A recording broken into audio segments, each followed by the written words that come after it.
Hola a todos y todas, esperando que se encuentren muy bien. Les saludamos desde el programa Pulso Global, el cual es un espacio que busca analizar los principales acontecimientos, fenómenos y escenarios que acontecen en el panorama internacional y brindarles a ustedes distintas opiniones e insumos para que cada uno pueda construir su propio criterio. Les acompañamos como todos los jueves, Gerald Solano y Percy Rodríguez, dándoles la más cordial bienvenida a nuestra transmisión número 39. Hola Percy, ¿cómo has estado esta semana? Un gusto saludarte. Hola Gerald, un gusto saludarte a vos también y a nuestros estimables amigos y amigas que nos escuchan en este programa Pulso Global. Queremos darles la más cordial bienvenida al programa que estaremos dedicando hoy al tema de Chile votó sí. Por supuesto que estamos hablando del referéndum que acaba de pasar y que bueno, trataremos de ver en Chile algunos síntomas de situaciones que pudieran estar sucediendo en América Latina, en Costa Rica, y poder hacer algunas similitudes de lo que se está viviendo allá y lo que podría estarse viviendo acá. Gerald, el corazón del mundo está latiendo rápido, lo que analizaremos a continuación desde nuestra sección de noticias internacionales. Es hora de tomarle el pulso al acontecer global. Así es, Percy, y esta semana traigo una noticia precisamente a una semana de las elecciones a menos de una semana de las elecciones en los Estados Unidos, unas elecciones que han dado mucho de qué hablar, mucho de qué analizar, han habido diferentes espacios de análisis y la semana pasada compartíamos precisamente un poco la visión de ese rumbo hacia el proceso electoral de los Estados Unidos. Y hoy quería traer esta noticia de la BBC News y Mundo que señala Trump versus Biden, los granjeros de Wisconsin que cambiaron el muro de Trump por un puente con México.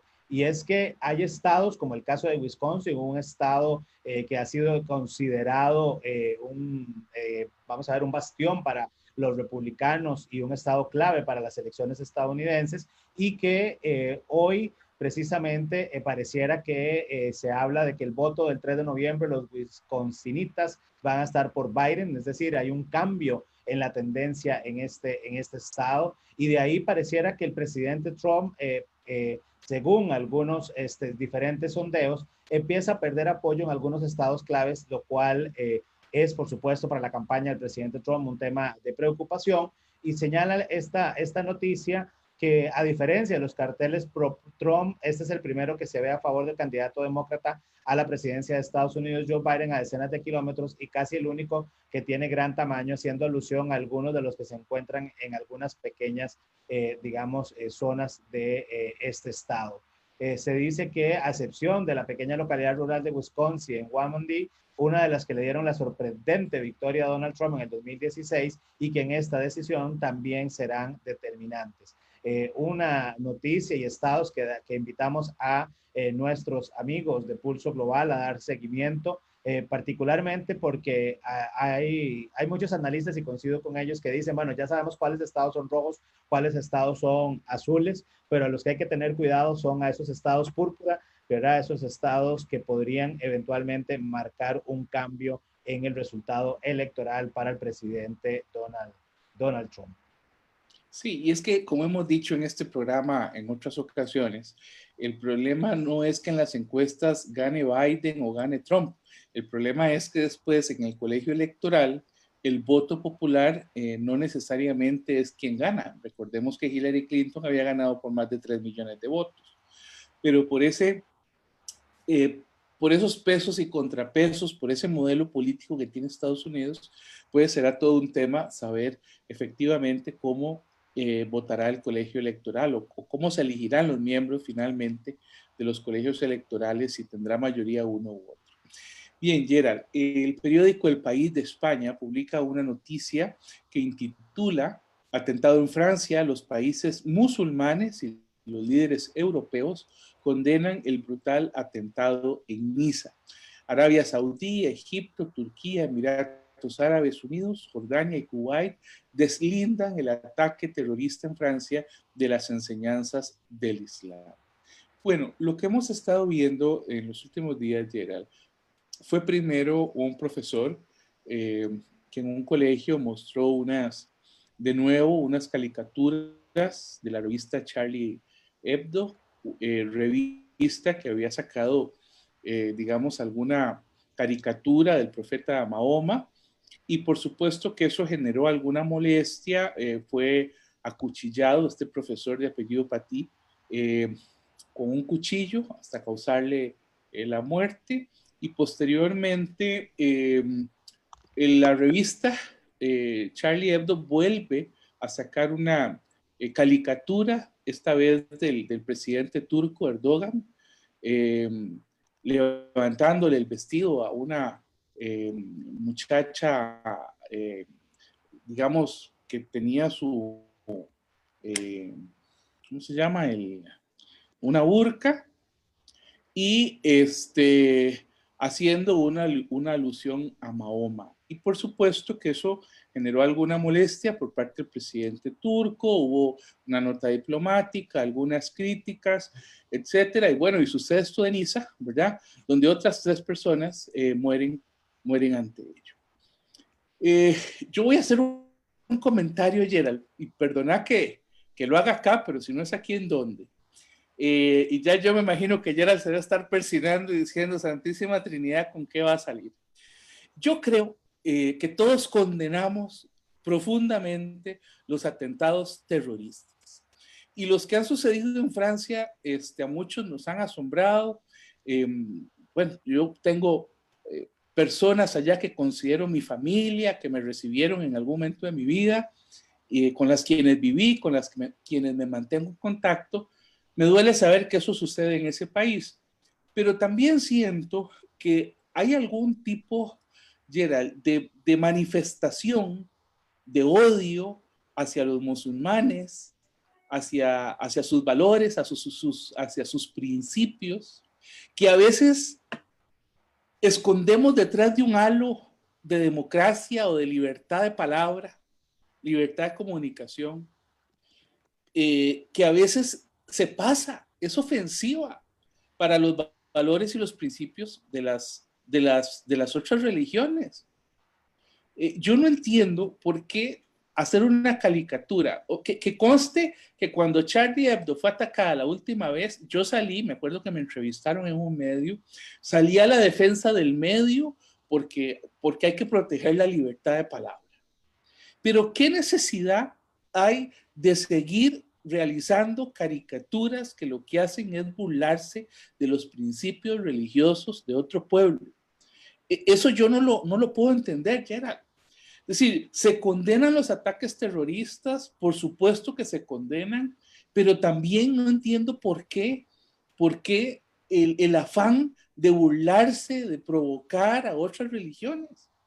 Que conste que yo no conozco mayor cosa de la religión musulmana, salvo sobre lo que la historia enseña, pero me molesta ver que se atente contra los principios de otras religiones, que se hable de una persona que consideran su profeta, como los cristianos, me imagino que estarían muy molestos de que se haga este tipo de manifestaciones contra Jesucristo o contra santos, etcétera.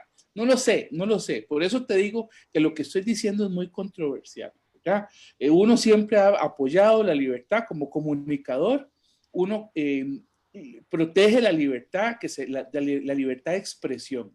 Pero bajo esa libertad no deberíamos de burlarnos, no deberíamos de generar esa crítica odiosa que lo que provoca es odio en las personas, lo que provoca molestia. ¿Por qué? ¿Por qué ese tipo? Mira que el caso de Mafalda, ¿verdad? Mafalda y su modo de ironizar siempre fue muy rico y fue sumamente crítico. Mafalda se metió con gobierno, se metió con medidas demográficas, se metió con la pobreza, se metió con la guerra, se metió con los problemas económicos sin necesidad de ofender los principios de otras personas. Entonces, no sé, yo los principios religiosos, morales, éticos, es que eso me parece que está a otro nivel y que no debería de jugarse con eso. Más allá de eso, pues, por supuesto, se lamentan los ataques terroristas. Tienen que haber los editoriales más duros contra el ataque terrorista. Eso no, por supuesto que no tiene ningún tipo de perdón, pero de ahí a que se responda como si todos los musulmanes tuvieran que ver con ese ataque, a mí no me parece. Y me parece que, bueno, que este artículo del periódico El País es más o menos equilibrado cuando dice que los países musulmanes pues condenan y se apartan, ¿verdad? Diciendo que estas no son las enseñanzas del Islam. Pues sí, me parece ahí, Percy, que será probablemente un tema que deberíamos de analizar en el programa más adelante, porque en muchos otros temas hablamos de tolerancia, hablamos de respeto, pero hasta dónde la tolerancia llega ante la intolerancia, ¿verdad? De alguna otra posición, y creo que es ahí incluso todo, hay detrás de esto todo incluso un debate, ¿verdad? Ya no solo de semántica, sino incluso hasta filosófico sobre este tema, el cual me parece que sería bastante interesante que pudiéramos conversar sobre esto ya en un programa en particular, porque lo mismo nos pasa en América Latina, con grupos aborígenes, con movimientos diversos, etcétera, ¿verdad? Que hasta donde definitivamente muchas de las expresiones que se utilizan, ¿verdad? Amparadas ante libertad de expresión o amparadas ante derechos humanos, podría estar de alguna manera también violentando y respetando otros derechos que también pueden ser humanos. Y es un debate que me parece que podría ser interesante que desde Pulso podamos llevarlo más adelante. Pero bueno, iniciamos ahora con el tema de fondo de nuestro programa de hoy. Agradecemos a quienes nos acompañan. Estamos en vivo en programa Pulso Global, en el cual hablaremos hoy sobre Chile votó sí, como ya lo anunciaba Percy. Y es que quiero iniciar en este espacio con una frase que escuchaba a varios de los manifestantes en su momento en la crisis y decía, no es por los 30 pesos, es por los 30 años. ¿Verdad? Y creo que esa frase de alguna forma nos permite introducir, ¿verdad? Esta situación de un país hermano que ha sido modelo, ¿verdad? Modelo no solo en América Latina, sino en el mundo, por la forma en que ha combatido sus índices de pobreza, su digamos, modelo económico de apertura comercial, etcétera, y que estalla en una crisis social importante. Creo que una crisis que nadie se esperaba o no la visualizaba con la capacidad o el potencial que vimos antes de la COVID-19 y que de alguna forma, Percy, se vio, se vio como en una pausa, ¿verdad? En un stand-by por el tema de la crisis de la COVID-19, pero que como bien señalabas, ¿verdad? Va a un plebiscito que vamos a hablar un poco más adelante y se aprueba ir o conformar una asamblea constituyente para generar una nueva constitución. Pero bueno, pareciera, y ahí tal vez, Percy, nos ayudas a contextualizarnos con ese Chile de Pinochet, porque parece que la raíz viene desde la época de Pinochet. Sí, es curioso que cuando hay problemas económicos, cuando hay, digamos, algún tipo de crisis, explotan movimientos sociales. Y esos movimientos sociales, pues, son muy válidos. Es parte, digamos, de lo que se da en todos los países del mundo y que de alguna forma sacuden los pueblos y generan cambios políticos. Veamos el caso, por ejemplo, de Brasil, ¿verdad? Cuando China dejó de tener un crecimiento sostenido y jaló, quien jalaba a Brasil, y Brasil entró, aunque China no dejó de crecer, pero se mantuvo estable en su crecimiento, Brasil sí sintió la crisis económica, una crisis económica que incluso llevó a la caída de Dilma Rousseff, ¿verdad? Rousseff, que era la que había puesto Lula. Bueno, eso mismo sucede con los gobiernos cuando pasan por una crisis. En el caso de Chile, en 1962, por ahí, 1960, 60 me parece, hubo un megaterremoto, Gerald, un megaterremoto, dicen que es el más grande que ha sufrido la humanidad, de 9.5, imagínate, un terremoto importante que generó una crisis en ese país que inclusive tuvieron que cancelar el famoso Mundial de Fútbol de 1962. Bueno, eso se trae abajo al presidente de turno. Llega un presidente digamos, un presidente que trató de sostener un poco el país, que fue Eduardo Frei, apoyado por el Partido Demócrata Cristiano, compuesto incluso, en aquel tiempo se llamaba de la política de los 3/3, ¿verdad? Estaba la derecha, la democracia cristiana y el izquierdista Frente de Acción Popular. Bueno, el tema es que con Eduardo Frei no se logró estabilizar el país, por más que se intentó, y con la ayuda del Partido Unidad Popular llega al poder el famoso Salvador Allende. Mucho se ha dicho de Salvador Allende, es una leyenda. Allá por 1970 llega con el 36% del electorado, es ratificado por el Congreso en pleno, pero enfrentó la famosa crisis, de nuevo otra crisis, la crisis económica de 1972 y 1973, la famosa crisis petrolera. Recuerde que tuvimos dos en los años 70, una a principios de los 70, que es esta, y otra a finales, que afectó, por cierto, a Costa Rica en tiempos de Carazo. Bueno, el tema es que este gobierno fue bastante hostilizado por las derechas en Chile, incluso por el gobierno de Nixon, y finalmente es un gobierno que cae, ¿verdad? Es un gobierno que cae. Algunos dicen que el presidente Allende murió combatiendo, otros dicen que se suicidó. Ahora eso se ha puesto mucho en duda, ¿verdad? En realidad hay una duda sobre cómo murió el presidente Allende, y hay un golpe de Estado que da el general Augusto Pinochet, ¿verdad? Que en ese momento era el comandante en jefe del ejército, y que establece un gobierno, una dictadura de muchísimos años, que va a ser una dictadura sumamente represiva. Ese es el problema que tiene este referéndum que acaba de pasar, que la gente recuerda precisamente la famosa constitución que Pinochet había impulsado, que era una constitución bajo la mano dura de los militares chilenos. Entonces hay un mal recordatorio. Se habla de más o menos más de 1000 desaparecidos, que habían personas que han sido detenidas y fueron desaparecidas. Se habla de más de 3000 asesinatos, de más de 35,000 torturados, de más de 200,000 exiliados. En Costa Rica tenemos muy buenos amigos chilenos que fueron exiliados y que llegaron a nuestro país a finales de los 70 y los 80, y actualmente siguen incluso en las universidades públicas. Tenemos buenos amigos, profesores incluso de esa generación. Pero bueno, finalmente Pinochet, para bordear las crisis económicas, echa mano a algunos estudiantes chilenos que habían estudiado en la escuela de los Chicago Boys.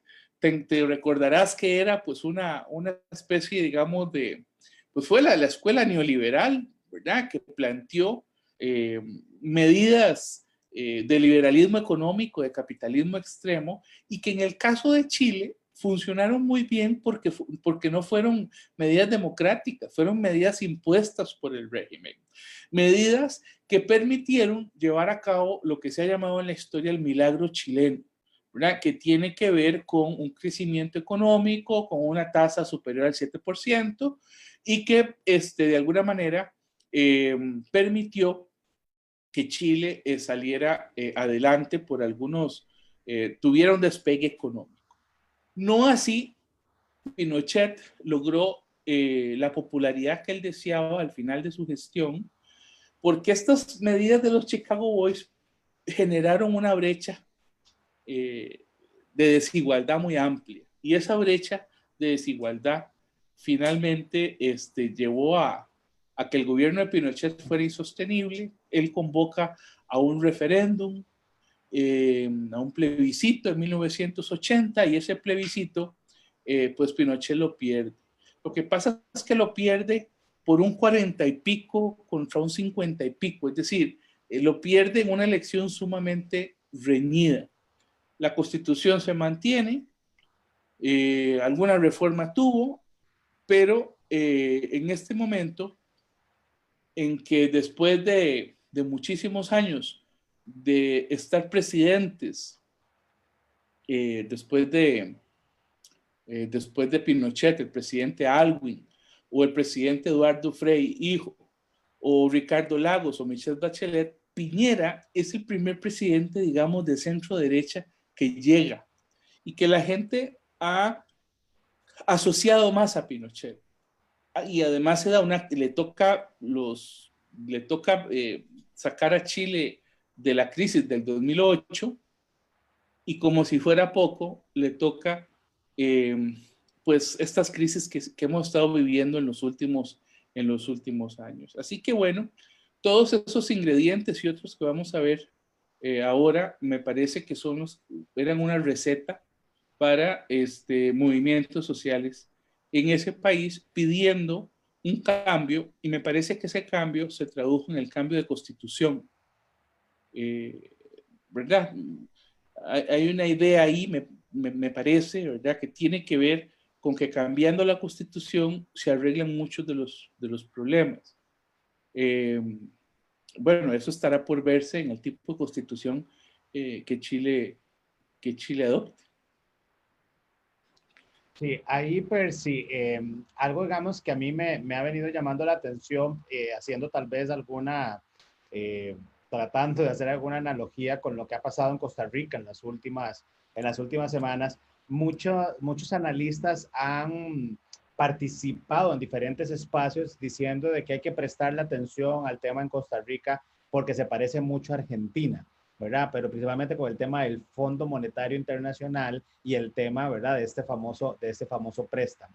Sin embargo, cuando empiezo a ver y a leer un poco sobre el caso chileno, mi preocupación más bien inicia diciendo, no nos estamos pareciendo a Argentina, nos estamos pareciendo a Chile. Y particularmente porque muchos de los analistas y expertos señalan que la punta del iceberg fue el famoso aumento, la alza en esta tarifa del metro, ¿verdad? Que en dólares era más o menos como $1, $1.17, por ahí lo que iba a estar costando el precio del metro, unos 830 pesos más o menos, en un país donde el salario mínimo anda alrededor de los 430, 450 dólares, y un salario por promedio de clase media anda alrededor de los 540 dólares, ¿verdad? Pero es que hay unos datos que de acuerdo a la CEPAL señalan que el 1% más adinerado del país se viene quedando con el 27% de la riqueza de Chile. O sea, es decir, mientras el 50% de los hogares de menores ingresos solo logró acceder ¿a qué? Al 2.1% de la riqueza neta del país. Es decir, la desigualdad dentro del modelo hace que cada vez las personas o esa clase media esté con un ingreso muy cercano más bien a estar en línea de pobreza, ¿verdad? Es decir, al final lo que me puede estar separando de considerarme clase media, no ser una clase baja, pueden terminar siendo hasta 50 o menos de $100. Y que esto es algo relativamente volátil que con una serie de aumentos en cuestiones tan básicas como este caso el metro, me pueden llevar rápidamente a dejar de ser clase media y pasar a una clase baja. O sea, y esto entonces, ¿qué conlleva también? Para ver si vos coincides conmigo con esta percepción de que se parece cada vez más a Costa Rica. También señalan, ¿verdad? De acuerdo a los estudios de la CEPAL, que esta clase media cada vez se parece más, cada vez utiliza más el endeudamiento y el crédito para poder ir subsistiendo, ¿verdad? Dentro de que para nadie es un secreto, ¿verdad? Chile es uno de los países más caros, ¿verdad? O sea, el costo de vida es un costo muy alto. Entonces, estos elementos, ¿verdad? Por empezar con algunos de ellos, llevan precisamente a que ya la sociedad empiece de alguna manera a cuestionar el modelo, y por eso creo que viene un poco esa percepción de que con los cambios a nivel constitucional pueda ir cambiando de alguna forma el modelo de desarrollo. Porque es decir, ha sido exitoso en términos, como bien lo señalaste, de crecimiento económico, ha sido exitoso en el término de apertura comercial, ¿verdad? Tener nuevos mercados. Chile recuerdo en mis años de estudiante lo veíamos como aquel modelo latinoamericano de los países con más tratados de libre comercio en el mundo, ¿verdad? Y América Latina era casi que el ejemplo que decían muy bien, señalabas muy bien los neoliberales, ¿verdad? Hay que seguir esa línea porque la apertura del mercado, esa línea a tener más tratados va a permitir crecimiento económico, pero adicional de ese crecimiento económico, se suponía que mayor riqueza y que esa distribución se iba a dar a la sociedad. Pero mira que ahora nos damos cuenta que la sociedad no estaba percibiendo eso. Y eso me lleva, por eso te decía, a visualizar o a hacer la analogía con Costa Rica, porque ya hemos tenido varios años escuchando que Costa Rica está viviendo endeudada, que la clase media de Costa Rica ya no le está alcanzando, ¿verdad? Hemos criticado la famosa reforma fiscal que con menos de 2 años está golpeando a la clase media y que hoy, en medio de la crisis económica a partir de la COVID-19, estamos hablando nuevamente de más impuestos, de más golpes a clase media. Bueno, ¿será que en verdad estamos pensando en vernos más como Chile, perdón, con Argentina, con el tema del Fondo Monetario, pero estamos olvidando y viendo un ejemplo de lo que le pasó a la sociedad, en este caso chilena? Porque también, Percy, otro dato que a mí me llama, digamos, un poco la atención y que me parece que es importante en este sentido de evaluar es que en el caso chileno, ¿verdad? Es el noveno más caro, ¿verdad? De los países en el mundo y las familias chilenas de bajos recursos pueden gastar casi un 30% de su sueldo en el transporte, ¿verdad? Es decir, mientras dentro del nivel socioeconómico más rico, el porcentaje que gastan es de menos de un 2%.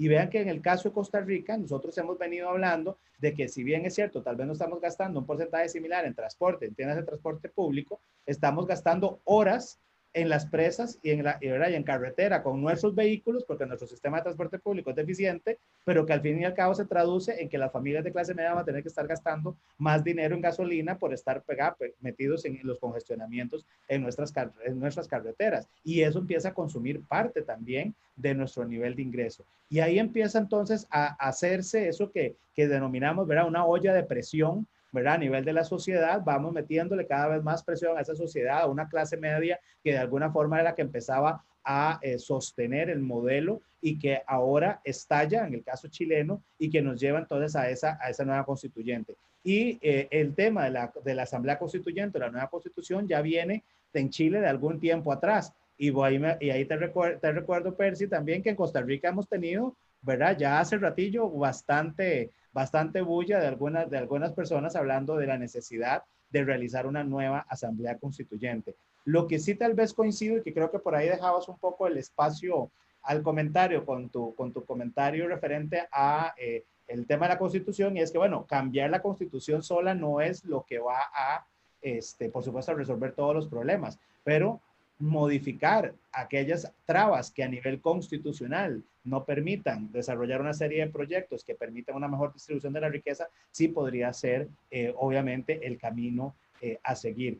Será necesario llegar a este acuerdo nacional, a este acuerdo, ¿verdad? Multipartidista, multisectorial, multidimensional en Chile. Bueno, el pueblo chileno votó sí. Sí, es interesante cuando uno realiza, digamos, una exploración de algunas causas que pudieran ser parecidas entre Costa Rica, entre América Latina y Chile, porque Chile al final, lo que ha pasado en Chile ha sido el detonante en un país que ha sido un ejemplo, vamos a ver, ha sido un ejemplo de desarrollo económico. El milagro chileno siempre, bueno, vos me lo corregirás, en las universidades se hablaba de que había que emular en muchas ocasiones, sobre todo, digamos, los profesores más del lado económico, había que emular lo que estaba pasando en Chile, como en Chile se habían alcanzado índices importantes en temas económicos. Bueno, con un cuestionamiento grande, ¿verdad? Porque ahora quien sale precisamente a las calles, en gran mayoría son estudiantes, es gente joven, son profesionales también que han estudiado haciendo un gran esfuerzo económico por parte de sus familias. Recordemos que las universidades públicas allá, las universidades son su mayoría privadas, la gente tiene que ser un fuerte, esfuerzo grande por endeudarse a futuro para llevar a cabo sus carreras, y después hay un problema porque no se encuentran los suficientes empleos. Es todo un modelo, pero mira, Gerald, déjame darte unos datitos así que tengo para acá. Hace unos años, hace unos 8 o 9 años, se publicó este estudio, que es un estudio de la Flaxo, de la Facultad Latinoamericana de Ciencias Sociales, con Ipsos. Es un estudio que coordinó Francisco Rojas Aravena, que en ese momento era secretario general de la Flaxo, y además me parece que actualmente es el rector de la Universidad para la Paz, junto con Juan y Guzmán León, fueron los coordinadores de este estudio donde participaron bastantes académicos. Se hizo en América Latina y fue una encuesta básicamente de opinión, un estudio de opinión sobre la gobernabilidad y la convivencia democrática en América Latina. Se hizo en el 2011. Se le preguntó muchas cosas a la gente, entre ellos a los chilenos y a los costarricenses. A los chilenos le preguntaron, por ejemplo, sobre los niveles de las amenazas para el país. Si consideraban, por ejemplo, que la brecha entre los ricos y los pobres era una amenaza. Y el 50% de la población dijo que sí, y el 22% dijo que algo. Es decir, el 72% de la población planteó que el tema de esa brecha, estamos hablando del 2011, hace 9 años, que la brecha social era una amenaza para el país. Se les preguntó también por el tema del desempleo y más o menos un 83% definió que el desempleo y que la delincuencia eran también una amenaza, cada una por aparte, eran amenazas para el desarrollo del país. Y cuando le preguntaron a la gente, Gerald, si confiaba, por ejemplo, en los políticos, en Chile, el 28% de las personas encuestadas dijo que confiaba en los políticos. Confía mucho, ¿verdad? O algo en los políticos, ¿verdad? Le pregunta a la gente, ¿confía mucho, algo, poco, nada? Y la respuesta sobre mucho y algo es un 28%. O sea, solo el 28% cree que los políticos en Chile, ¿verdad? Eran dignos de confianza pública. Estamos hablando de que la media latinoamericana fue de un 21%, que en el caso de Costa Rica, podemos caernos para atrás, fue de un 13%.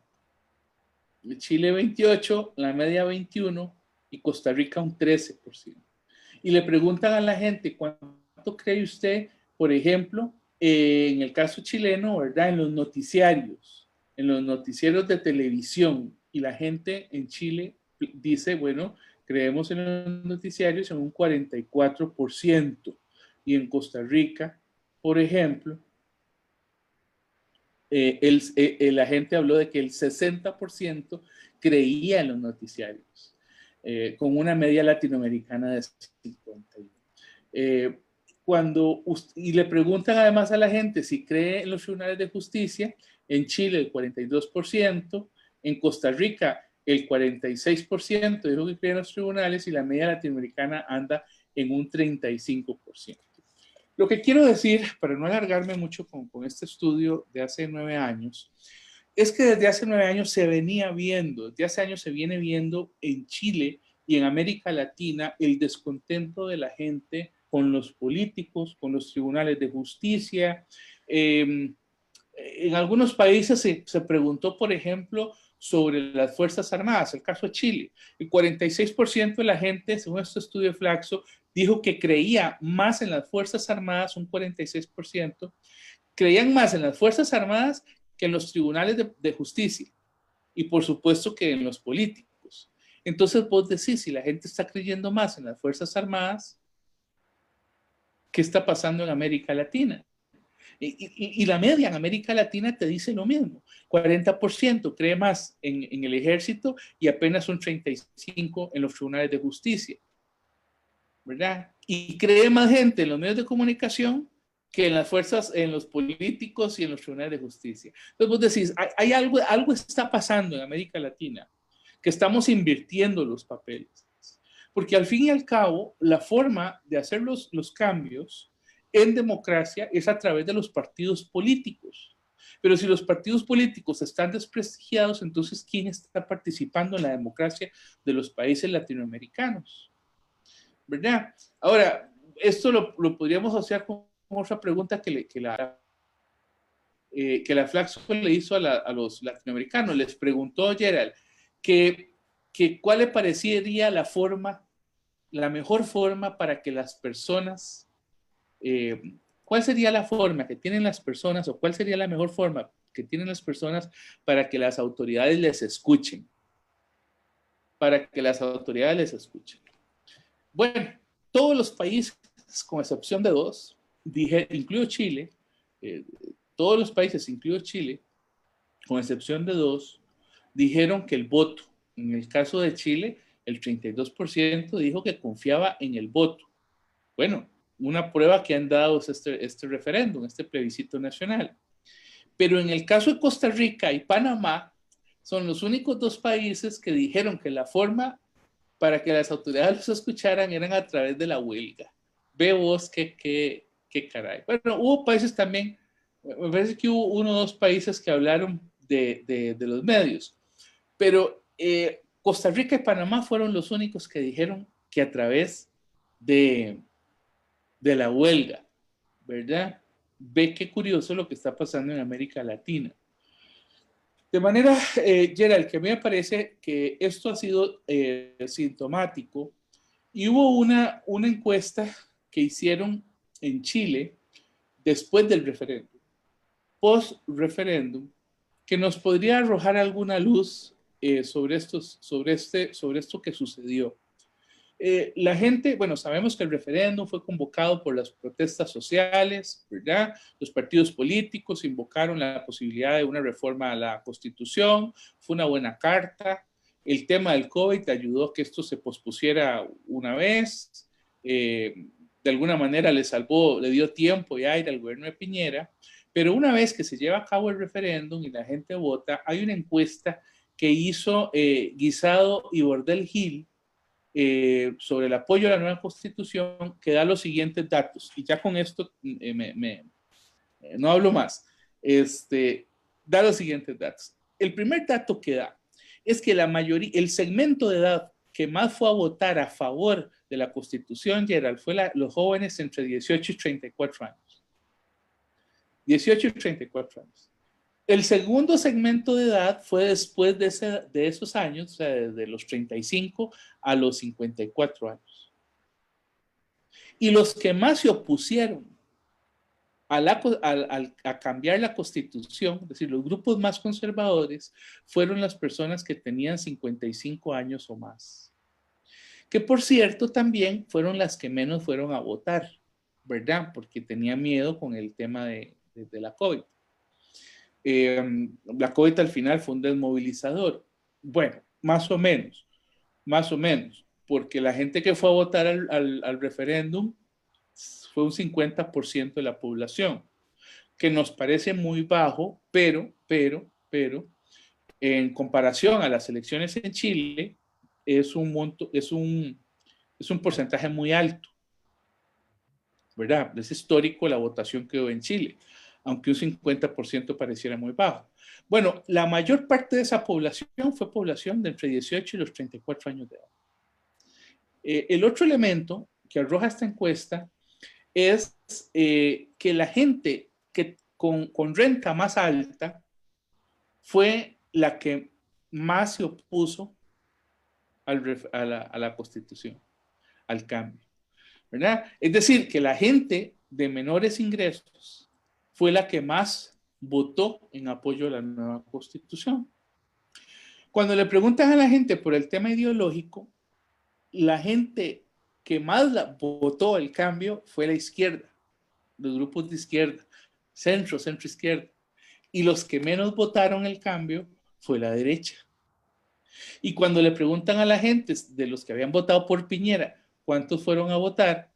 La mayor parte de la gente que votó por Piñera votó en contra del cambio, aunque Piñera no dijo nada. pero al final, siendo un gobierno que venía de derecha, la mayor parte de la gente de Piñera, que había votado por Piñera, no votó por digamos que no votó por cambiar la Constitución. Finalmente, los estudiantes mayoritariamente votaron, y la gente que trabaja, los trabajadores, también fueron los que más votaron por el cambio de la Constitución. Eso nos arroja en este estudio post-plebiscito, nos arroja información interesante de qué fue lo que pasó en Chile. Sí, yo ahí, Percy, creo que quisiera, digamos, tal vez lanzar algunas ideas en esta línea, que mientras hablaba se me venían, digamos, varias de ellas a la cabeza. Y es que América Latina, y creo que no solo América Latina, lo hemos hablado incluso entre otras, en otros países, ¿verdad? Estamos sufriendo y ya sí lo decía en su momento, si recordás el programa con Alcántara, una crisis a nivel de los partidos políticos, ¿verdad? O sea, es decir, los liderazgos están cada vez siendo más erosionados dentro de las estructuras partidarias porque esos han sido tomados, ¿verdad? Por ciertos grupos que se siguen aferrando al poder y que no necesariamente han dado espacio a otras poblaciones, ¿verdad? Como las personas más jóvenes, que al final terminan buscando y luchando por esos espacios, pero que no son tan fáciles de poder obtenerlos tampoco, ¿verdad? O sea, es decir, la misma estructura partidaria de alguna forma ha hecho que alcanzar un puesto de elección popular mediante los partidos tradicionales sea cada vez más complejo, ¿verdad? Es decir, si yo soy una persona, digamos, joven, con cierta idea y llego al partido y ojalá mis ideas sean un poco más progresistas o más liberales de lo que podría tener tradicionalmente el partido, el espacio no va a ser tan sencillo, ¿verdad? De poder alcanzarlo. Y más si son secuestrados por agendas y por intereses, porque incluso también detrás de las mismas estructuras partidarias hay grupos de élites, ¿verdad? Hay grupos digamos, de poderes fácticos que han ido tomando a los partidos. Y eso creo que no es un tema, digamos, menor, que hay que también tomar, digamos, en consideración en esa base. Vos decías que sí, que la forma de hacer los cambios es en democracia. Bueno, pero no hay que olvidar que también está la democracia de la calle, ¿verdad? O sea, es decir, estas manifestaciones son también espacios donde hay manifestaciones de intereses, ¿verdad? Donde las mismas grupos que no están viendo digamos, reflejados sus agendas, sus intereses en la estructura tradicional partidaria, va a buscar entonces también poder hacerlo. Sí, que podríamos hablar de que las manifestaciones en algunos casos violentas, muertes, bueno, pero es que así han sido las revoluciones, ¿verdad? En temas de ideología y en temas de la misma, digamos, de la misma democracia. Ahí hay otro tema, digamos, que yo no lo voy a preguntar porque realmente yo no soy, digamos, experto, pero que precisamente el martes en la clase del doctorado, el profesor Rotzai conversaba sobre una particularidad que se está dando en algunos movimientos que él los denomina movimientos partidos o partidos movimientos, que me parece una variable interesante de poder analizar y que esperemos que el profesor Rotzai lo podamos invitar y tenerlo aquí en el programa hablando sobre ese tema. Y me parece que en América Latina esa podría terminar siendo digamos, la tendencia de las modificaciones y los cambios políticos que va a sufrir la región. Bien lo señalabas con los datos. Las poblaciones jóvenes están considerándose olvidados, ¿verdad? Se están sintiendo que el modelo no les está respondiendo sus, digamos, expectativas y que por lo tanto hay que buscar la forma de ir cambiando ese estatus. Y si dentro de las estructuras tradicionales no hay espacios para poder hacer el cambio, pues quedó la democracia de la calle. Y fue la opción, digamos, que el mismo sistema democrático te está digamos, permitiendo, te está dejando para poder alcanzarlo. Argentina nos comenta en Facebook y nos dice que no hay que olvidar la lucha que los jóvenes dieron durante semanas por el financiamiento y el derecho a la educación superior en Chile, y luego las mujeres jóvenes con consignas en favor de los derechos de las mujeres. O sea, es decir, estamos precisamente, como te mencionaba, viendo esos espacios de agenda que hay que lucharlos desde las estructuras. Cuando decías que las personas, digamos, ya más adultas, eran las que menos habían participado y, digamos, hablabas de temor, yo lo que pensaba era obvio, son los que están de alguna forma ya viéndose beneficiados por el sistema, ya, digamos, jugaron con esas reglas, es el status quo al que están acostumbrados, y ver estas posibilidades de cambio, por supuesto que les podrían estar generando cierto temor, podría haber intereses de por medio que se puedan ver afectados, etcétera. Pero algo que me parece, digamos, relevante acá es que estamos viendo definitivamente cambios generacionales, ¿verdad? Que están cada vez exigiéndole más a un sistema democrático que incluso nos podría llevar a cuestionarnos, ¿verdad? El mismo, digamos, el mismo dinamismo del sistema democrático. Yo creo que si se hiciera, digamos, algún sondeo, digamos, más en estos años, más, digamos, ojalá, digamos, después de la pandemia, ¿verdad? De la COVID-19, tendríamos que ver cuáles van a ser los resultados de la población latinoamericana referente a si hay que seguir o no los modelos democráticos tal cual lo conocemos. Es decir, si la democracia sigue siendo por excelencia el mejor, digamos, de los sistemas. Y con esto no estoy diciendo que hay que pasar, ver a un sistema más autoritario, dictatorial. Es decir, eso va a terminar siendo la respuesta que las mismas civilizaciones, las mismas naciones vayan dándole a la forma de resolver sus diferencias. Ve el caso de Costa Rica, ¿verdad? El presidente llama a mesas de diálogo, que si este sí se sienta, que si este otro actor no se sienta, se ha llamado, ya no sé, ya perdí un poco hasta cómo es que se está llamando la última mesa de diálogo, porque se le ha cambiado varias veces, ¿verdad? El nombre, incluso se le otorga la responsabilidad al programa Estado de la Nación como un ente, ¿verdad? O un programa enmarcado en el marco de las universidades públicas, del CONARE, que se supone tiene una credibilidad y todo el mundo a la expectativa, y al final sale don Jorge Vargas Cuyel diciendo, se cayó, ¿verdad? O sea, no hay diálogo, no se aceptaron, digamos, las condiciones. Bueno, entonces estamos realmente generando los mecanismos de esto, o es una mampara que al final las mismas estructuras que ya están anidadas en el poder, ¿verdad? Que responden a intereses y agendas hegemónicas, están abriendo el espacio real para hablar de los cambios que está demandando la sociedad, o por el contrario, sencillamente fue, digamos que vamos a hacer diálogo, pero al final ni los vamos a escuchar, o lo que digan no se va a tomar en consideración porque ya la agenda está preestablecida por grupos de poder. Bueno, es que eso es lo que están analizando las poblaciones, eso fue lo que molestó precisamente a la población chilena, y que al final no les importó salir a las calles, y como te decía, hubo hasta muertos, ¿verdad? Lamentables muertes, pero que las reformas y la reacción que tuvo el presidente Piñera también ha sido cuestionada incluso por ministros y personas llegadas al presidente. Decían algunas de las notas que leía para este programa, que el presidente Piñera ni siquiera demostró empatía, o sea, que así fue como se percibió en la sociedad chilena, empatía por lo que estaban necesitando, ¿verdad? Por lo que estaba sufriendo una clase media, que incluso algunos académicos de universidades de Chile han señalado una clase media precarizada, ¿verdad? Y ahí es donde te decía, bueno, ¿cuál podría ser eventualmente, ¿verdad? La forma en que esto se resuelva.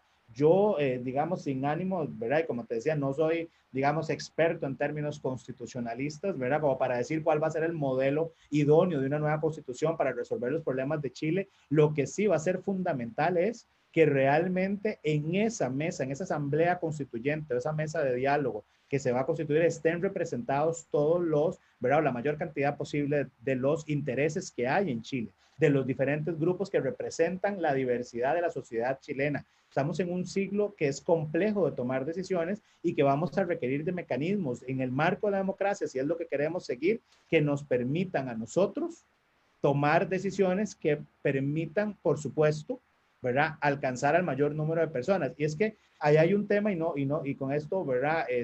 Tal vez cierro parte mi intervención en esta parte, y es que suena muy bien, la economía está creciendo un 7, 9%, ¿verdad? Qué bien que está haciendo el modelo, pero cuando uno se sienta a ver estos datos y dice, bueno, pero es que de ese 7% o de ese 9% que crece la economía, saber que el 1% se está dejando la cuarta parte o más de la cuarta parte de la riqueza generalizada, pues hay algo no pareciera entonces estar funcionando realmente bien. Y esto al final termina siendo lamentablemente esa bolita de nieve que en algún momento termina estallando como una avalancha, ¿verdad? Que como decía al inicio del programa, era apenas la punta del iceberg el aumento de estos 30 pesos, pero que al final lo que representaban era el acumulo y la presión de 30 años, ¿verdad? De presiones y decisiones que no necesariamente iban en función del bienestar de la mayoría de los ciudadanos chilenos. Por eso hablaba yo de la desigualdad, que las medidas de los Chicago Boys, cuya vigencia existe actualmente en Chile, ¿verdad? Es decir, los modelos económicos siguen vigentes totalmente en el desarrollo de las políticas económicas chilenas, venía generando. La desigualdad fue muy grande, incluso al final del periodo de Pinochet andaba en un 40% de pobreza. Es decir, pareciera que este mecanismo que está presente en toda América Latina es un mecanismo que genera desigualdad, ¿verdad? Eso está muy probado, ¿verdad? Lo que pasa es que cuando esto se dice, la gente plantea el tema de derecha, izquierda, sí, los progres, ¿verdad? Hay un tema, digamos, de ataque, digamos, a las posiciones que generan cuestionamiento hacia las leyes liberales. Yo siempre he dicho que hay países que han sido muy reguladores de la economía, y no estoy hablando de China y Rusia. El país con más regulaciones ha sido Estados Unidos. Estados Unidos tiene más regulaciones económicas que Costa Rica, y eso que Costa Rica es de los que más tiene. Pero yo recuerdo que, por ejemplo, las autoridades de los organismos reguladores costarricenses iban a Estados Unidos a prepararse en regulación. Bueno, doña Argentina Artavia nos saluda, nos dice también que no nos olvidemos, bueno, las mujeres jóvenes con consignas en favor de los derechos de las mujeres en Chile. También nos recuerda el tema de la educación, así es.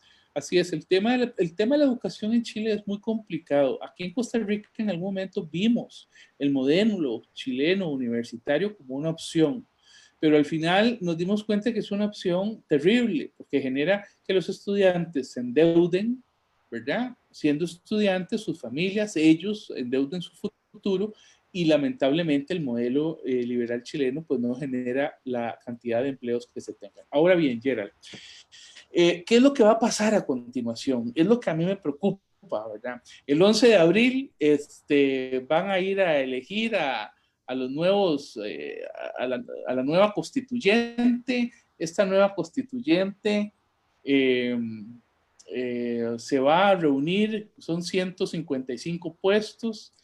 Lo que acaba de pasar es simplemente un referéndum, ¿verdad? Que dice que sí va a haber, que sí va a haber una convención constitucional, que no va a ser mixta, es decir, no van a haber parlamentarios actuales y parlamentarios nuevos, sino que todos van a ser nuevos. Esta constitución, 155 personas, se eligen el 11 de abril, se cree que entre el 19 de abril y probablemente junio esté nombrada la nueva constituyente, se van a reunir, tienen que tomar sus decisiones por mayoría de 2/3 partes, tiene que haber quórum para sesionar, pero la pregunta, tienen que nombrar un presidente y un vicepresidente a lo interno, todas las cosas que la convención es una especie de asamblea constituyente como la que tuvimos acá en el 49. La convención constitucional, para conocer un tema, tiene que tener 2/3 partes de lo que crean la mayoría de los constituyentes, de esas 155 personas. La pregunta que nos hacemos es ¿qué sectores van a representar? ¿Van a representar sectores más sociales, sectores más económicos? ¿Van a quedar más sindicatos? ¿Van a quedar más gente de derecha, de izquierda, de centro? ¿Cuál va a ser la conformación de esa convención? Yo quiero recordar qué nos pasó en Costa Rica. En Costa Rica, cuando gana don Pepe la revolución y convocan a una asamblea constituyente, la gente va, ¿verdad? Se integra a la asamblea constituyente con gente del partido de Otilio Ulate, que era el Partido Unión Nacional, no con los socialdemócratas, Gerald, sino que la constituyente del 49 tiene mayoría conservadora, que es la gente de Otilio Ulate. De manera que la constitución que ha regido y que rige en la actualidad en Costa Rica no fue producto de la revolución, sino que fue producto, bueno, fue producto indirecto, pero quiero decir, la elección de los constituyentes no fue producto no salieron electos los diputados socialdemócratas, sino que salieron electos los diputados del partido Unión Nacional en su gran mayoría, con grandes cerebros, eso sí, de la socialdemocracia. ¿Qué quiero decir con respecto a eso? Que el problema es que cuando se convoca una constituyente, usted no sabe quiénes van a ser los constituyentes, porque la gente va a ir a votar por las personas o por los partidos que sienta más cercanos, y va a haber un gran abanico de partidos. Así que de ahí puede salir cualquier cosa, Gerald. Es el mismo caso de Costa Rica. ¿Cuántas veces hemos hablado de convocar una constituyente? ¿Cómo vamos a convocar en Costa Rica una constituyente en este momento? Yo pensaría 10,000 veces, a pesar de que en el pasado estuve a favor de una constituyente en el país, un cambio de constitución. Ahora no estoy seguro si una constitución va a arreglar todos los problemas del país. Porque en Costa Rica tenemos una asamblea legislativa compuesta por una gran cantidad de sectores, que a mí me daría miedo, te lo digo francamente, que una constituyente conformada con diputados como los que tenemos en este momento vaya a poner una constitución en Costa Rica. Yo no veo la madurez política en los legisladores actuales como para que integren una constituyente, Gerald, no la veo. Ahora en Chile. Yo creo que, Percy, ahí es donde está, digamos, la gran discusión, digamos, en el país. Yo recuerdo que la asamblea, cuando se hablaba de ese tema, asamblea constituyente, en la administración pasada, se decía lo mismo. O sea, se decía, es que yo no veo a un Justo Orozco, ¿verdad? En el gobierno de doña Laura, que se habló también de constituyentes, se decía, yo no veo a un Justo Orozco, que en aquel momento presidía la Comisión de Derechos Humanos, metido en una asamblea constituyente. En la administración de Luis Guillermo Solís se decía exactamente lo mismo, y ahora probablemente con esta estaríamos exactamente en esa misma línea. Yo creo que ahí es donde está, digamos, realmente el reto, ¿verdad? A la hora de lo que va, digamos, de lo que vaya a pasar. Y por eso te decía que yo en lo personal creo y sigo, digamos, en mi tesitura de que mientras no logremos resolver la falta de ese liderazgo en los partidos políticos, ¿verdad? Los cambios de las estructuras partidarias, va a ser, digamos, difícil avanzar, y que lo que pueda salir, coincido con vos, podría ser algo hasta incluso peor que lo que tenemos, ¿verdad? O sea, es decir, no es tan fácil llegar a un acuerdo nacional para crear realmente una, digamos, asamblea constituyente que pueda tener esa visión de reforma constitucional, que pueda visualizar, que yo algo que reconozco de la asamblea constituyente del 48, ¿verdad? Es la visión que tuvo, que si vos ves, estamos en el 2020 y todavía nuestra constitución se mantiene, digamos, con algunos temas que uno dice, pucha, se escribió prácticamente en la mitad del siglo pasado y estamos, ¿verdad?, acercándonos a una cuarta parte de este nuevo siglo, y aún hay temas que son completamente vigentes y funcionales. Habrá otras que habrá que modificar, sí, esto digamos, estamos de acuerdo, pero esa visión de largo plazo que podría tener una asamblea constituyente para una constitución es el gran reto que tienen los chilenos, y que por supuesto tendríamos nosotros en caso eventual de entrar en una discusión de este tipo. Pero bueno, lamentablemente, Percy, no todos los grupos van a quedar representados, que es lo que vos decías.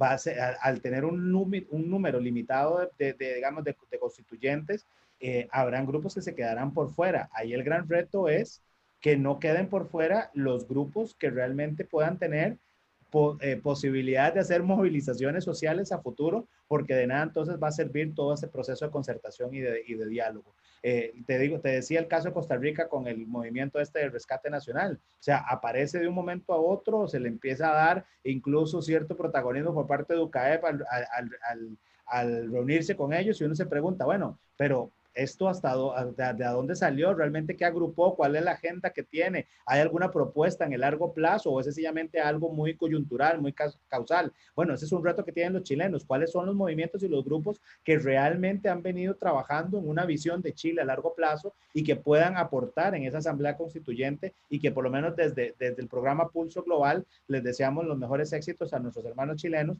para que este proceso realmente pueda traer nuevamente paz social, pueda volver a restablecer la democracia, y que puedan seguir siendo un ejemplo para el resto de América Latina, de que efectivamente las cosas se pueden, digamos, cambiar por vía democrática, se pueden llegar a acuerdos, y que y que definitivamente logremos la mejor, digamos, las mejores oportunidades para todos, que yo creo que al fin y al cabo es lo que los que somos, digamos, ciudadanos consideramos lo mejor para nuestras representaciones.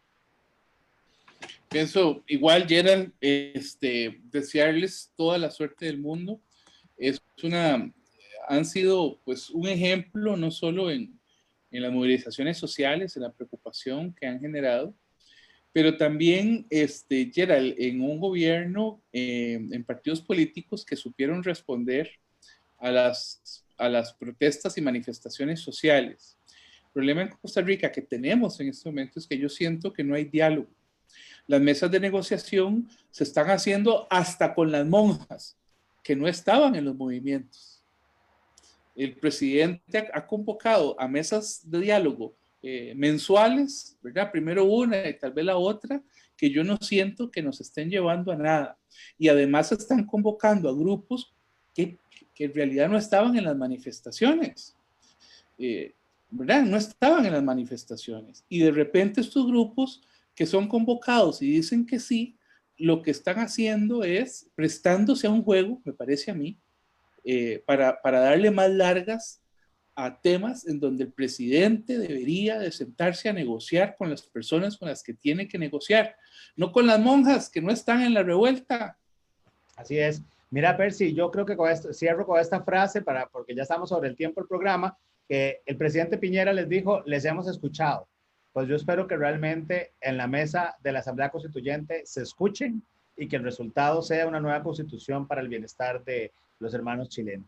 Pero bueno, hemos llegado así al final de nuestro programa Pulso Global. Esperamos que lo hayan disfrutado y les invitamos a dejar sus comentarios, consultas y a compartir este programa en sus redes sociales y dejarnos sus comentarios. Les esperamos la próxima semana con un programa de especial sobre los resultados, si es que tenemos resultados en los Estados Unidos y podría ser que tengamos reelecto al presidente Donald Trump o que estemos entonces con el presidente Biden electo en el proceso electoral o que no sepamos todavía y tengamos que esperar hasta diciembre. Pero bueno, quedan cordialmente invitados, nos acompañan el próximo jueves a las 8 de la noche.